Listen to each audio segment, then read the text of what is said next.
ಸೌಜನ್ಯಗೊಂದು ಪತ್ರ. ಕುಮಾರಿ ಸೌಜನ್ಯ, ನೀನೆಷ್ಟು ನತದೃಷ್ಟೆ. ನಿನ್ನನ್ನು ಮುಸ್ಲಿಮರು ಹತ್ಯೆ ಮಾಡಿದ್ದರೆ ಇಂದು ನಿನ್ನ ಮನೆ ಬಾಗಿಲಿಗೆ ಬಿಜೆಪಿಯ ಸಾಲು ಸಾಲು ನಾಯಕರು ಬರುತ್ತಿದ್ರು. ಉದ್ರೇಕಕಾರಿ ಭಾಷಣಗಳು, ಪರಿಹಾರಗಳ ಸುರಿಮಳೆಗಳು ನಿನಗೆ ಸಿಗ್ತಾ ಇದ್ವು. ಮೀಡಿಯಾಗಳು ನಿನ್ನ ಸುತ್ತವೇ ತಿಂಗಳುಗಟ್ಟಲೆ ಸುತ್ತಿ ಬಣ್ಣ ಬಣ್ಣದ ವರದಿ ಮಾಡ್ತಾ ಇದ್ವು. ಬಿಜೆಪಿಯವರು ಹಿಂದೂ ಧರ್ಮ ಅಪಾಯದಲ್ಲಿದೆ ಎಂದು ನಿನ್ನನ್ನು ರಾಜಕೀಯವಾಗಿ ಮೆಟ್ಟಿಲಾಗಿಸುತ್ತಿದ್ರು. ಆದರೆ ನೀನು ಹತ್ಯೆಯಾದದ್ದು ಹಿಂದುತ್ವವಾದಿಗಳ ಕೈಯಿಂದ. ಹಾಗಾಗಿ ನಿನ್ನ ಜೀವಕ್ಕೆ ಯಾವ ಬೆಲೆಯೂ ಇಲ್ಲ. ನಿನ್ನಂತೆ ಗದಗದ 4 ಹಿಂದೂಗಳ ಹತ್ಯೆ ಮಾಡಲಾಗಿದೆ. ಬಂಟ್ವಾಳದ ಗೌರಿ, ಕಲಬುರಗಿಯ ಶರಣಮ್ಮ ಚಂದಮ್ಮ, ಪುತ್ತೂರಿನ ಅಕ್ಷಯ್, ಸುಳ್ಯದ ಅಕ್ಷತಾ, ಬೆಂಗಳೂರಿನ ಅನುಷ್ಕಾ ಇವರೆಲ್ಲರೂ ಬೀದಿ ಬದಿಯಲ್ಲಿ ಹೆಣವಾದವರು.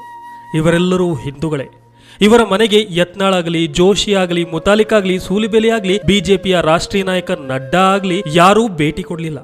ಕನಿಷ್ಠ ಖಂಡನೆಯನ್ನು ಕೂಡ ನೀಡಿಲ್ಲ. ಸೂಕ್ತ ತನಿಖೆ ಮಾಡಿ ಅಪರಾಧಿಗೆ ಅರ್ಹ ಶಿಕ್ಷೆ ನೀಡಿ ಎಂಬ ಹೇಳಿಕೆಗಳೂ ಇಲ್ಲ. ಮೀಡಿಯಾಗಳು ಈ ಹತ್ಯೆಗಳ ಬಗ್ಗೆ ಅಪ್ಪಿತಪ್ಪಿಯೂ ವರದಿಯನ್ನು ಮಾಡಿಲ್ಲ. ಇವರ ಜೀವಕ್ಕೆ ಯಾವ ಬೆಲೆಯೂ ಇಲ್ಲ.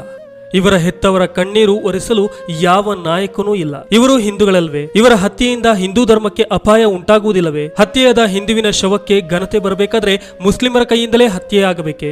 ತಂಗಿ ಸೌಜನ್ಯ, ನಿನಗಾಗಿ ಒಂದಷ್ಟು ಜನ ಈಗಲೂ ಹೋರಾಟವನ್ನ ಮಾಡ್ತಾ ಇದ್ದಾರೆ. ಕೆಲ ಜನಪರ ಮಾಧ್ಯಮಗಳು ದನಿ ಎತ್ತಾ ಇವೆ.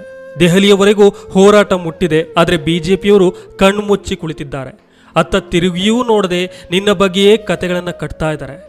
ಯಾಕಂತ ಹೇಳಿದ್ರೆ ನಿನ್ನ ಶವದಿಂದ ಬಿಜೆಪಿಗೆ ಲಾಭ ಇಲ್ಲ. ಮಾಧ್ಯಮಗಳು ಕಣ್ಣಿದ್ದು ಕುರುಡಾಗಿವೆ. ಕ್ಷಮಿಸಿ ಬಿಡು ತಂಗಿ.